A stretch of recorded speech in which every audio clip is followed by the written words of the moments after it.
Hey everyone, Matt here from Docs Running. Today we're going to do a sub 3 video review on the New Balance Fuel Cell SC or SuperComp Trainer version 2. So this is New Balance's Super Trainer. Version 1 was pretty crazy. It was coming in way over 40 millimeters of stack height. It was super soft, super bouncy, worked really well for recovery days, a little heavy for trying to do anything up tempo, but it was just a really cool shoe. I enjoyed it. I ran my pair into the ground. It was a lot of favorites from some of our team.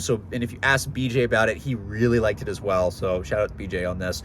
The newest version changes a lot of things. So New Balance went and looked, we're going to lower the stack height a little bit to more reasonable, not reasonable, but a little lower level. We're going to change the upper.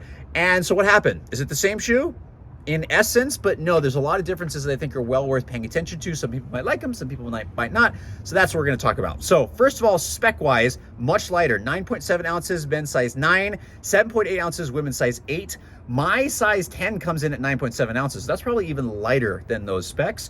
The foam underfoot is fuel length, fuel cell with an energy arc carbon plate. The new stack height is 40 millimeters in the heel, 34 in the forefoot for a 6 millimeter drop. So similar drop, relatively, but much lower stack height than previous. Feels a little bit more steady underfoot, a little firmer underfoot too, but it's still got that kind of Super Trainer-esque feel that I think is still worth talking about. I do want to start with the upper first, that things are different. The upper is a little thicker. It doesn't have as much stretch to it, and especially the forefoot fits a little bit more snug where things get tapered.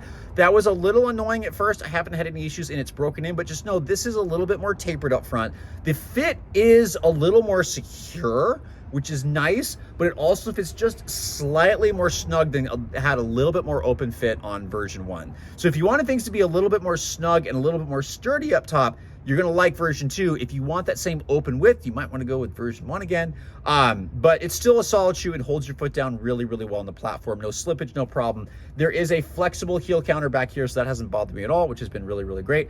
But going on to the sole and the ride, which I think most people are gonna wanna know, yeah, it's a little firmer, but it's still a Super Trainer. There is no doubt about that. Tons of super fuel cell foam underfoot. It's got plenty of bounce to it. If you're looking for a recovery day shoe, this is fine. It is still a neutral shoe. Yes, the platform's on the wider side, and this is good, but it's not unstable, but it's definitely not on the stable end either, even though there's a little bit of sidewalls here. The foam is just so soft.